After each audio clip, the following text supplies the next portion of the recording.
Hello everyone.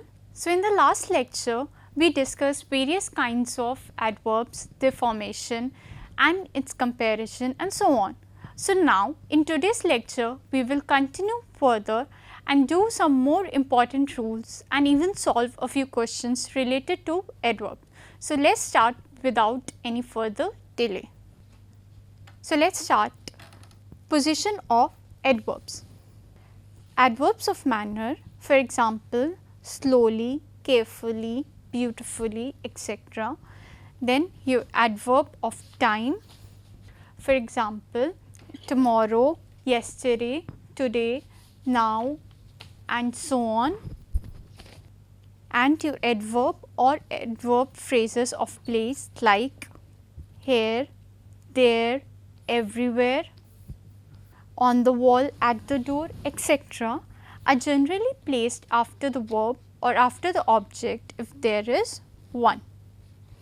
So, in general, the following format is used, which is subject, verb and object, SVO. So, first comes your subject, then your verb and then your object. So, adverbs of manner, adverb of manner or your adverb of time or your adverb of place will come after your verb or object. So, in general the following format is used: subject, verb and object, and after that comes your adverb of manner or your adverb of time or your adverb of place. For example, I wrote a letter carefully. So, I is your subject, wrote is your verb and letter is your object. So, we just did that adverbs of manner, adverbs of time and adverbs of place are generally placed after the verb or after the object if there is any, if there is one.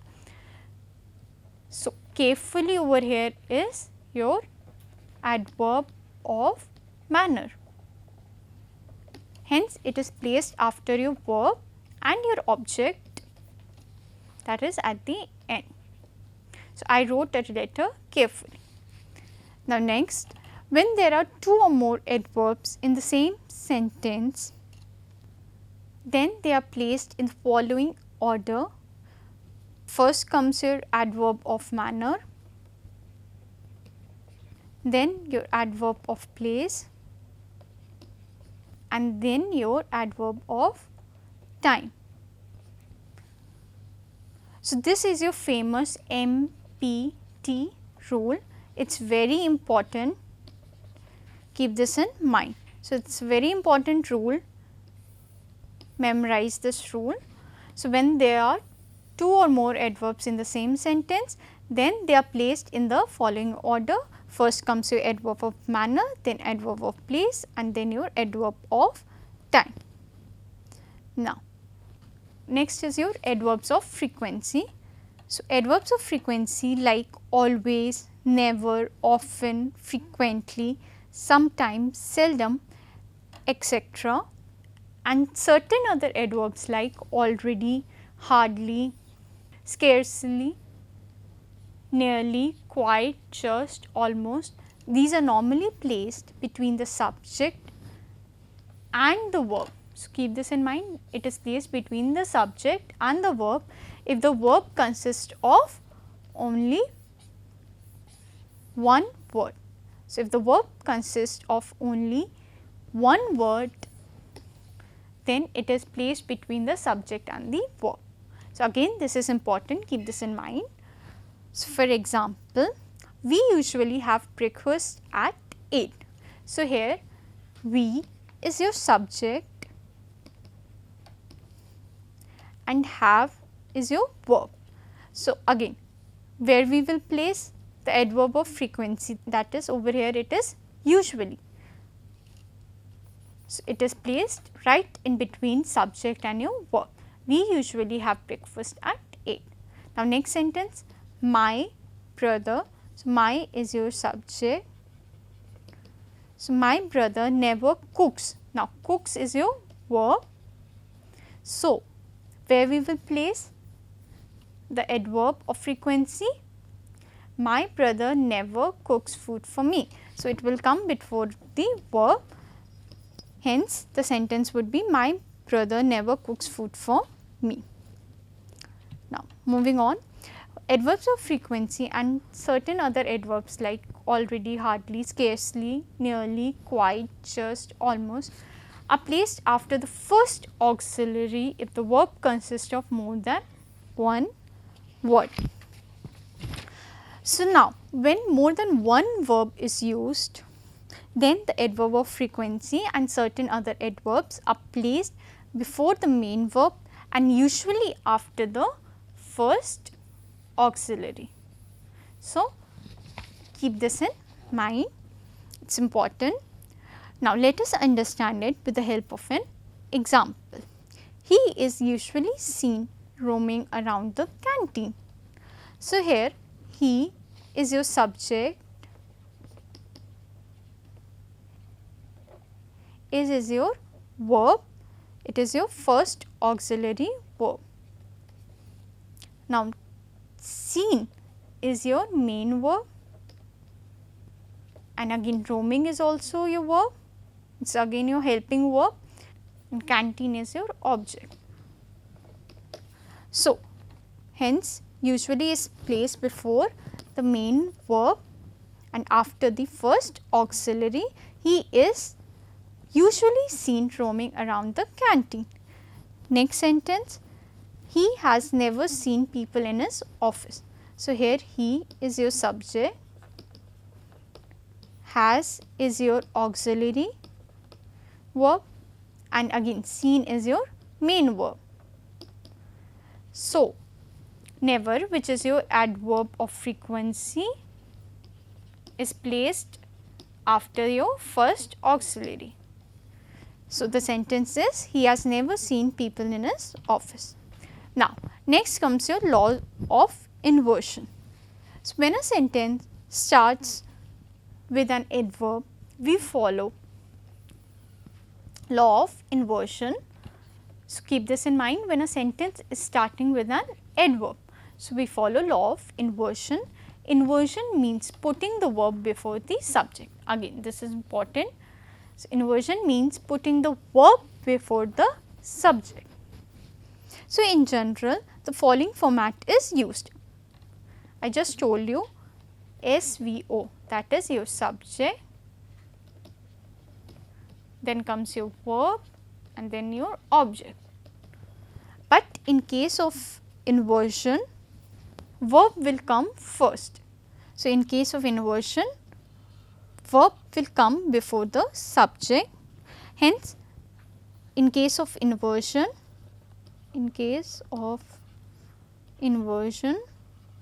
following format is used, VSO, that is your verb will be placed before the subject.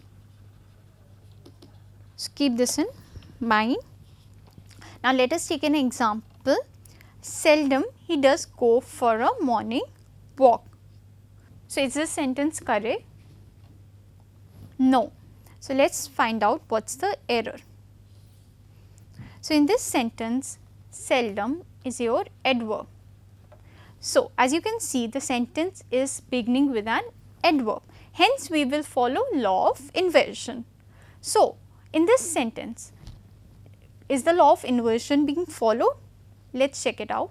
He is your subject and does is your verb. So, we just studied in case of inversion, verb comes before the subject. So, here is the verb coming before the subject? No. So, hence the correct sentence would be seldom does he go for a morning walk. So, this will be the correct sentence. Now, next, never I will see her again. So, again in the sentence, never is an adverb. So, again as you can see, the sentence is beginning with an adverb and I is over here subject and will is your verb. So, the correct sentence would be, never will I see her again. So, this will be the correct sentence. Now, moving on, we will do some special uses of adverbs. So, here I will discuss some rules. They are important for your exams, so please remember them. Now, first adverb is enough. Enough is used to denote the proper limit or amount. For example, he is rich enough to buy a big house. He solved the sum quickly enough to pass the test. Now, enough also means fairly. For example, the news is bad enough. Next example, she is pretty enough. Now, next, when enough is used as an adjective, then it is placed before the word it qualifies. Keep this in mind, when enough is used as an adjective, it is placed before the word it qualifies. So, hence in case of nouns, enough is used before it. So, this is important. Let us take an example. I have enough time to spare. So, as you can see, time over here is a noun, hence enough is placed before your noun. So, this sentence is correct. Now, next, when enough is used as an adverb, then it is placed after the word it qualifies. So, basically enough is used after your adjectives. So, again this is important. When adjective is coming in a sentence, enough will be placed after it. So, now for example, I will give you a sentence, tell me whether it is correct or not. He has worked enough hard for the examination. So, is this sentence correct? No. So, let us find out the error. Now, hard is what? It is an adjective. And as you can see, enough is placed before the adjective, which is wrong. We just did that enough is placed after the adjective. Hence, the correct sentence would be, he has worked hard enough for the examination. Fine. Now, moving on, very. Very, it is intensively used with an adjective or another adverb in the positive degree. So, it means to a great degree. For example, it is a very difficult situation. Another example, he wrote very quickly. Now, very is used with a present participle used as an adjective. So, very is used with a present participle. So, keep this in mind. Also keep this in mind, very is used in the positive degree. Now, for example, it is a very amusing story. Now, next, very is also used with superlative degree. Again, keep this in mind. It means in the highest degree or absolutely. So, in case of superlative degree, following format is used. In case of superlative degree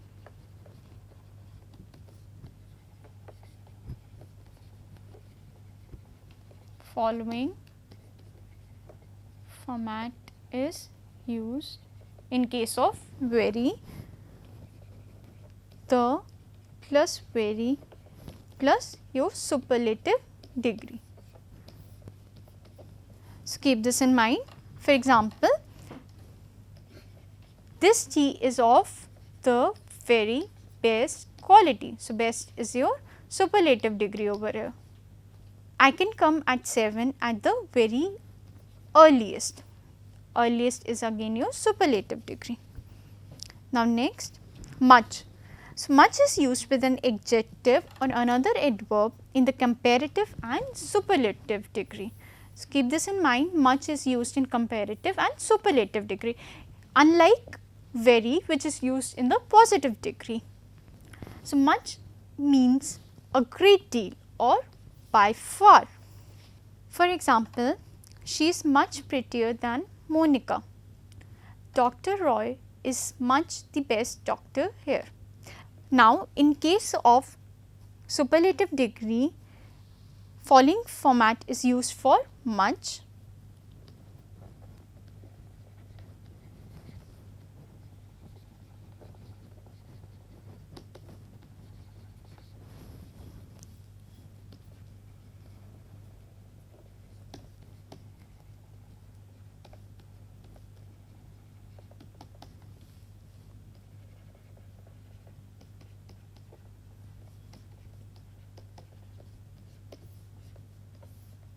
so this is the format, much plus the plus superlative degree.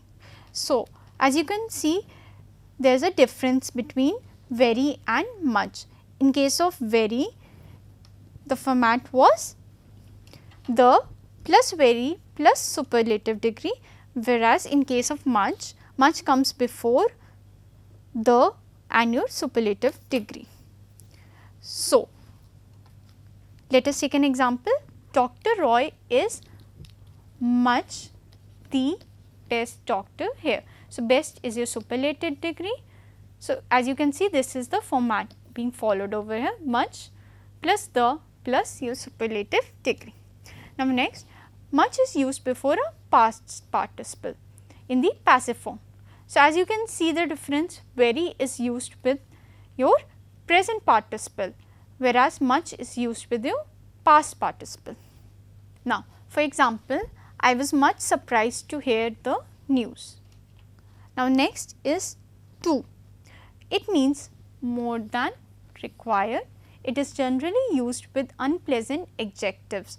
For example, too ugly, too bad, too wicked and so on. For example, he has too much money. Next, it can be used with pleasant adjectives in the following format. So, keep this format in mind. Again, this is important. Let us take an example. He is too intelligent to be cheated. This news is too good to be true. Now, note one thing, too happy, too glad, too healthy, too pleased and so on should not be used with too. So, using too with, for example, if you say too happy or too glad plus too, if you are using this format with happy, glad, healthy, pleased, then this format is totally wrong. So, for example, if we say I am too glad to meet you, so this sentence would be incorrect. The correct sentence would be I am very glad to meet you. Now, next is too much and much too. Now, there is as such no difference in their meaning, but too much is used with noun, whereas much too is used with adjective. Again, this is very important, keep it in mind. So, too much is used with noun. For example, his success gives me too much pain. So, now pain is your noun. So, hence too much will be used with noun, and much too is used with adjective. For example, the journey is much too long. So, long is your adjective, hence much too will be used with it. Now, next is fairly. Fairly is used with pleasant adjectives. It is used in a positive sense. For example, fairly good, fairly wise, fairly beautiful, etc. So, keep this in mind. Fairly is used with pleasant adjectives. It is used in a positive sense. So, fairly is used in a positive sense, whereas rather is used in a negative sense. So, rather is used with unpleasant adjectives and it is used in a negative sense. For example, rather dull, rather difficult, rather bad, etc. So, let us take an example to understand fairly, the difference between fairly and rather. So, for example, the cold coffee is dash cold. Another example, the question is dash difficult. Now, solve this.